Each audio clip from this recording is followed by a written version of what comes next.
வணக்கம். மார்க்கெட் இன்னைக்கு ஃப்ளாட்டாக இருந்துச்சுன்னு தான் நம்ம சொல்லணும். என்னடா 132 பாயிண்ட் ஸ்பாட்லையும் ஃபியூச்சரில் close to about 200 points up ஆகியும் ஃப்ளாட்டுன்னு சொல்கிறானே. ஃபியூச்சர்ஸ் வந்து 196 points up and intraday swing வந்து லோ டு ஹை நீங்கள் எடுத்துக்கிட்டிங்கன்னா 275 பாயிண்ட்ஸ், நல்ல ஒரு ஸ்விங். பேங்க் நிஃப்டியை பொறுத்த வரைக்கும் ஆல்மோஸ்ட் 534 பாயிண்ட்ஸ், நிஃப்டியை பொறுத்த வரைக்கும் 86 பாயிண்ட்ஸ் ப்ரீமியமில் இருக்குது. பேங்க் நிஃப்டி 190 பாயிண்ட்ஸ் ப்ரீமியமில் இருக்குது. இவ்வளோ சொல்லியும் ஃப்ளாட்டாக இருக்குதுன்னு சொன்னால் இன்னும் 26,000 க்ராஸ் பண்ணல. ஸோ 26,000 க்ராஸ் பண்ணிட்டோம். அதுக்கப்புறமா நம்ம வந்து நல்லா இருக்குன்றது நம்ம சொல்லலாம். நம்ம வந்து ஒரு முக்கியமான லெவலை வந்து சொல்லியிருந்தோம், 25,463 அந்த லெவலுக்கு கீழே தான் வந்து க்ளோஸ் ஆகிருக்கு. ஸோ இந்த ரீசன்ட் ஃபால்க்கு வந்து இது வந்து ஒரு புல் பேக்குன்னு தான் நம்ம எடுத்துக்கணும். இல்லையே நேற்று வீடியோவோ இல்லை முந்தா நேற்று வீடியோவோ எனக்கு ஞாபகம் இல்லை, நேற்று வீடியோ தான் நினைக்கிறேன். நான் வந்து சொன்னேன் மார்க்கெட் பை ஆன் டிப்பை போயிட்டு செல் ஆன் ரைஸ்ன்றது வந்துருச்சு. ஸோ கீழே வர வாங்கிட்டு இருந்தாங்க, இப்போ மேலே ஏற செல் ஆகிட்டுருக்கு.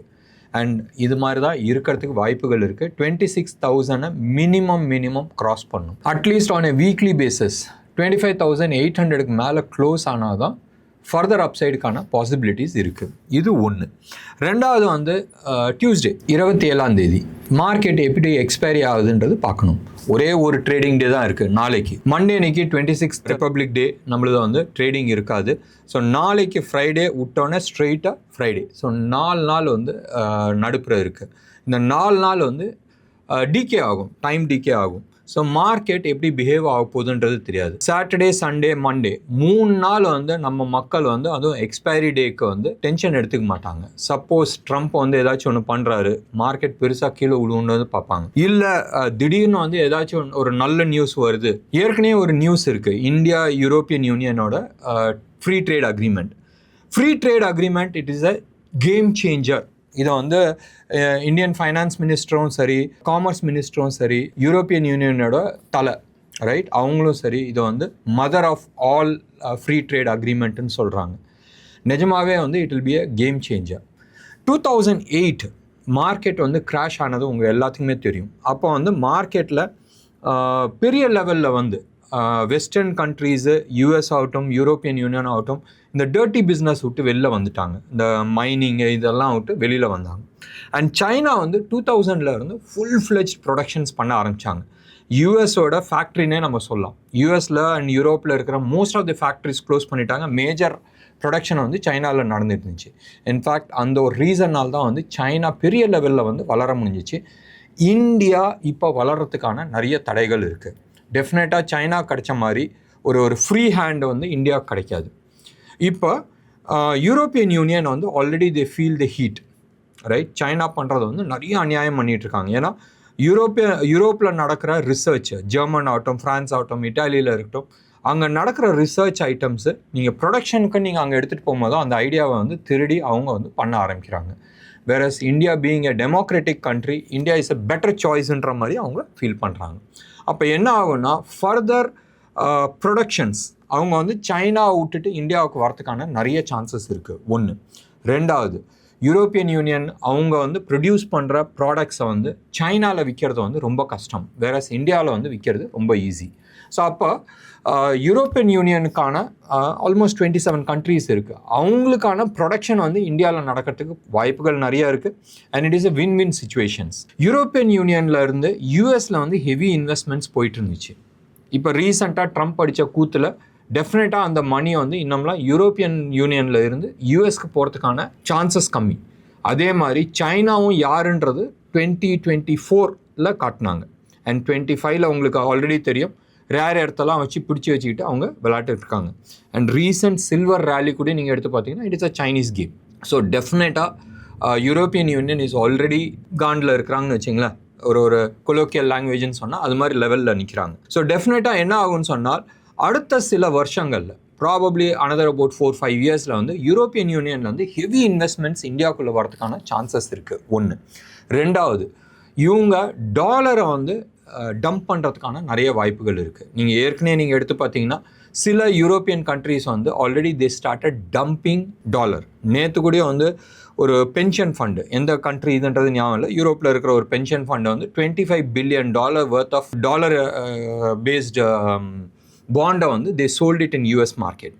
அண்ட் இந்தியா லாஸ்ட் ஒரு 8-10 மாதமாக நீங்கள் எடுத்து பார்த்தீங்கன்னா க்ளோஸ் டு அபவுட் $200 பில்லியன் வந்து இந்தியா வித்து இருக்குது and they started moving towards gold. So நிஜமாவே இது வந்து லாட் ஆஃப் டாலரைசேஷன் நடந்துகிட்ருக்கு. யூரோப்பியன் யூனியன் வந்து கேஷ் யூஎஸ்க்கு போகிறதுக்கு பதிலாக சைனாவுக்கு போகிறதுக்கு பதிலாக it can come to India. அங்கே நடக்கிற ரிசர்ச்க்கான ஆர் அங்கே நடக்கிற டெவலப்மெண்ட்ஸ்க்கு ப்ரொடக்ஷன் வந்து இந்தியாவுக்கு வரதுக்கான நிறைய சான்சஸ் இருக்குது. ஸோ டெஃபினெட்லி யூரோப்பியன் யூனியன் கூட வந்து இந்த ஃப்ரீ ட்ரேட் அக்ரிமெண்ட் நடக்கிறது வந்து ரொம்ப ரொம்ப நல்லா இருக்குன்றது எல்லாருமே எதிர்பார்த்துட்ருக்காங்க. 27th anyway they are signing it. அது வரும்போதும் you will see lot of என்ன சொல்கிறது லாட் ஆஃப் டீட்டெயில்ஸ் வந்து வரும்.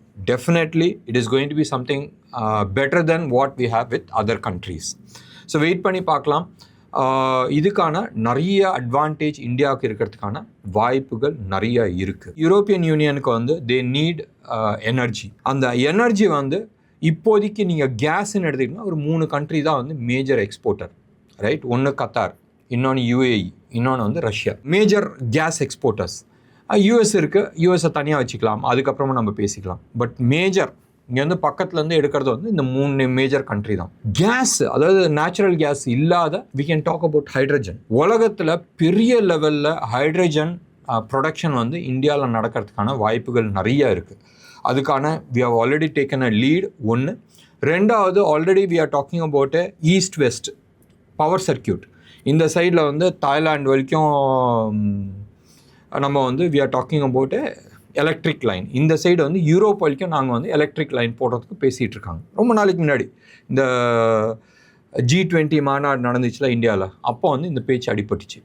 அப்போ என்ன ஆகுன்னு சொன்னால் இந்தியாவில் இருந்து ரினியூவபிள் எனர்ஜி மெயினாக வந்து சோலார் அண்ட் விண்ட் எனர்ஜி வச்சு அண்ட் மிடில் ஈஸ்டில் பாலைவனமாக இருக்குல்ல, அது எல்லாமே வந்து சோலார் எனர்ஜிக்கு வந்து யூஸ் பண்ணி அந்த எலக்ட்ரிசிட்டியை வந்து we can always supply to Europe.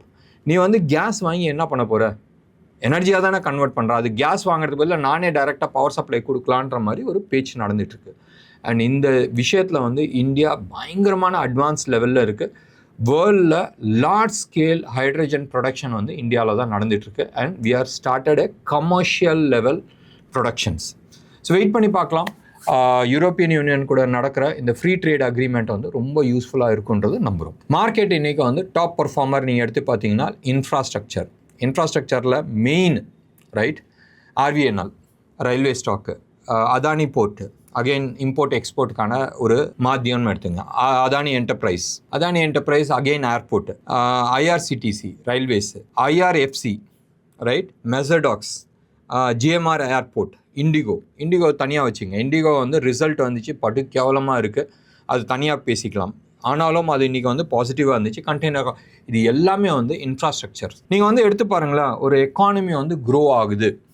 இப்போ ஒரு ஃபால் இருக்குது, நான் அதுக்கு no doubt at all, right?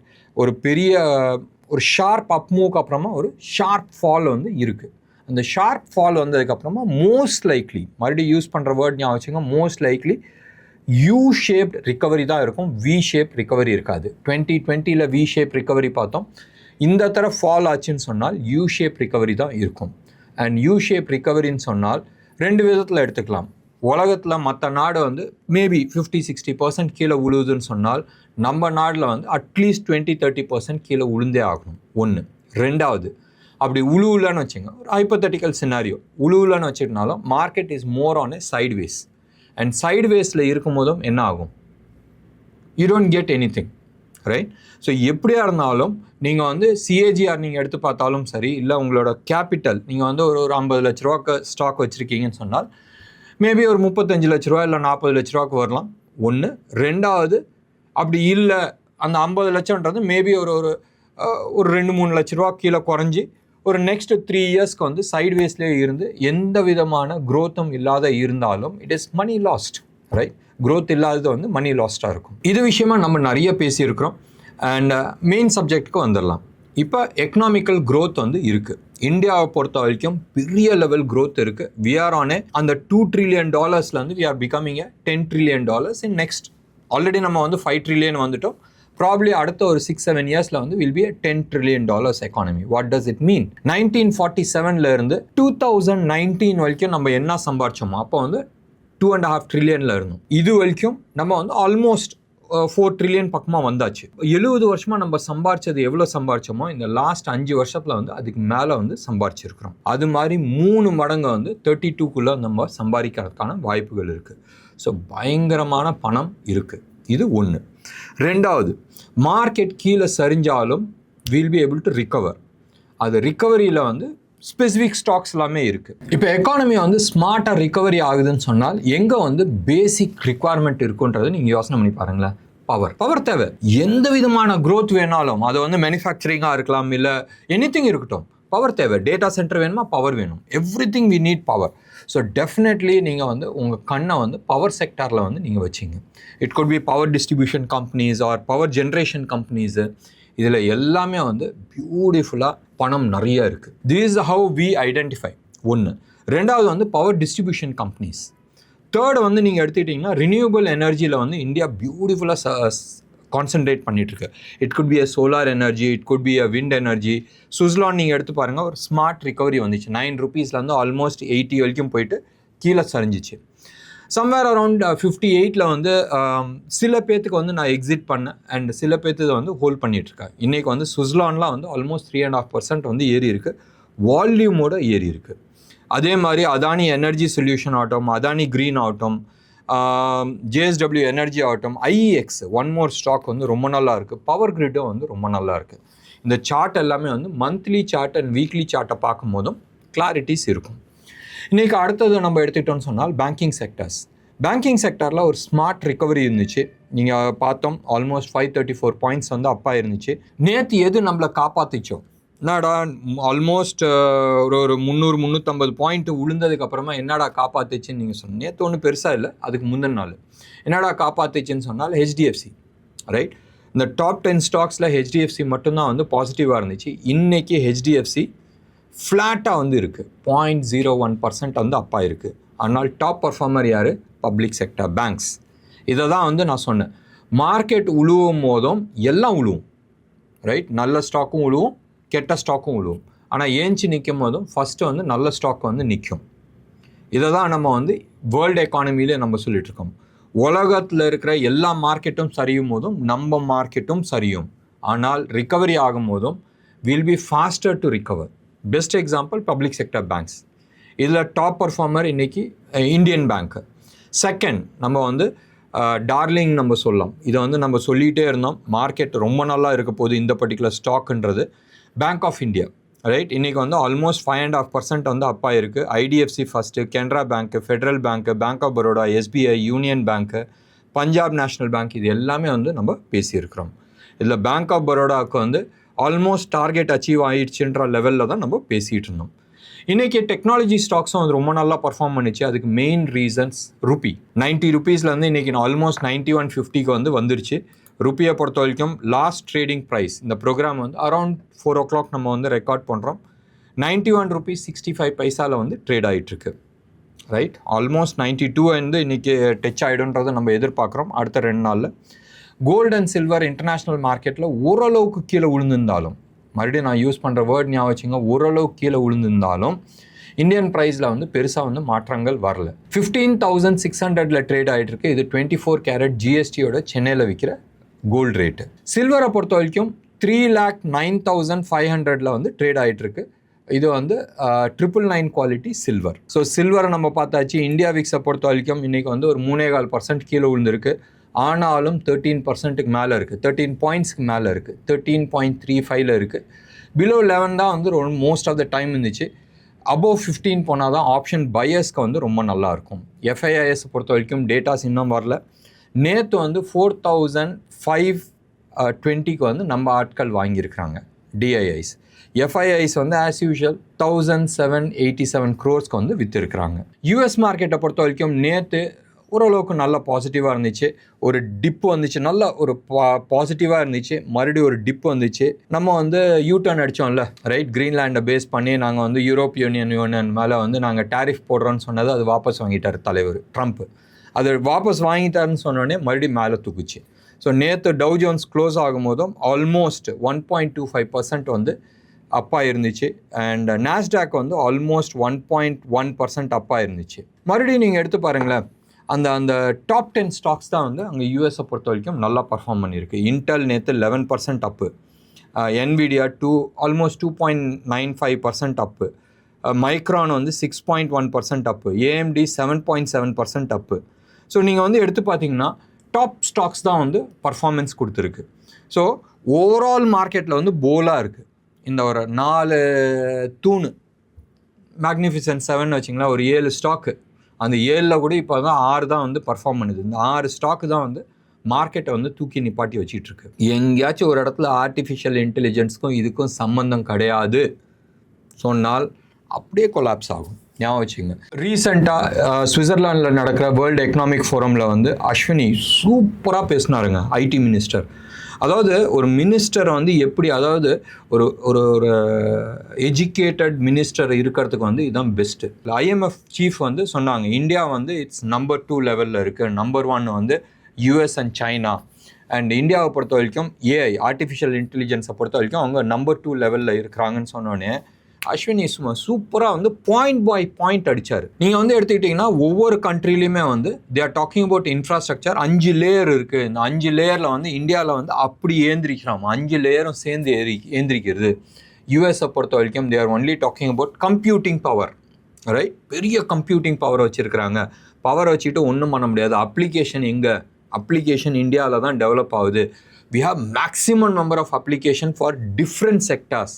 ஒவ்வொரு செக்டார்லேயுமே வந்து எங்களுக்கு வந்து அப்ளிகேஷன்ஸ் டெவலப்மெண்ட் ஆகிருக்கு. பவர் வச்சுக்கிட்டு ஒன்றும் யூஸ் கிடையாது. பவர் இருக்கிறதுன்றது சில பெரிய அப்ளிகேஷன்ஸ் நீங்கள் ரன் பண்ணலாம். But major application, real time application எங்கே யூஸ் ஆகும்? It runs only on your சின்ன அப்ளிகேஷன்ஸ் தான் வரும். அந்த லெவல் அப்ளிகேஷன்ஸ் வந்து இந்தியாவில் வந்து பெரிய லெவலில் நாங்கள் வந்து யூஸ் பண்ணிகிட்ருக்கோம். அண்ட் இது இல்லாத ஓனாக நம்ம வந்து ப்ரொடக்ஷனும் ஆரம்பித்தாச்சு. சிப் மேனுஃபேக்சரிங்கும் வந்தாச்சு, சிப் லேயரிங்கும் வந்துருச்சு, அண்ட் பவர் செக்டார்ஸும் வந்துருச்சு. Everything is coming up, right? அடுத்த 2-3 இயர்ஸில் வந்து will be somewhere on a top. நீங்கள் வந்து வெறும் கம்ப்யூட்டிங் பவர் நீங்கள் எடுத்துக்கிட்டீங்கன்னு சொன்னால் yes we are number 2. But ஓவராலாக நீங்கள் எடுத்துக்கிட்டீங்கன்னு சொன்னால் 5 லேயர்ஸ் ஆஃப் ஏஐ நீங்கள் எடுத்துக்கிட்டீங்கன்னு சொன்னால் இந்தியா வந்து stands to gain more, right? Practical application of AI நீங்கள் எடுத்துக்கிட்டிங்கன்னா இந்தியாவில் தான் வந்து மேக்ஸிமம் நடந்துட்டு வந்து சூப்பராக ஒரு கவுண்டர் பண்ணார். ஒரு ரியல் ப்ரொஃபஷ்னல் எப்படி கவுண்டர் பண்ணுவாங்களோ அது மாதிரி வந்து கவுண்டர் பண்ணியிருக்காங்க. இதில் என்ன advantage? We are presenting. Ultimately வந்து உலகத்துக்கு வந்து தெரியணும் ஏன்ட்டா இந்த மாதிரி ஒரு பொருள் இருக்குது அண்ட் இந்த பொருளோட மேஜர் அட்வான்டேஜ் என்னதுன்றது தெரியணும். And India has done it beautifully. என்ன நேயர்களே, இன்றைக்கி ப்ரோக்ராம் உங்களுக்கு பிடிச்சிருந்துச்சுன்னா லைக் பண்ணுங்கள், ஷேர் பண்ணுங்கள். டெஃபினட்டாக உங்களோட கமெண்ட்டை நான் எதிர்பார்க்குறேன். நன்றி, வணக்கம்.